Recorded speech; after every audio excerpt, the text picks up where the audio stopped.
Nananatiling tropical storm ang Bagyong Ada habang dahang-dahang kumikilos pahilagang silangan at palayo ng Catanduanes.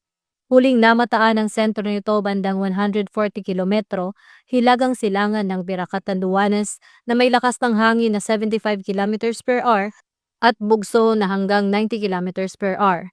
Nasa ilalim ng Tropical Cyclone Wind Signal number 2 ang Catanduanes at silangang bahagi ng Camarines Sur, habang Signal number 1 naman ang ilang lugar sa Quezon, Bicol Region at Northern Samar. Inaasahan ang malalakas na hangin at pag-ulan pati storm surge na maaaring umabot sa 2.0 meters sa mga baybaying lugar ng Catanduanes, Camarines Sur, Albay at Sorsogon. Pinag-iingat din ang mga mangingisda dahil sa maalong dagat na maaaring umabot sa 4.0 meters sa ilang baybayin ng Luzon. Ayon sa Pag-asa, posibleng humina ang Ada bilang tropical depression sa Enero 20 at maging low pressure area pagsapit ng Enero 22.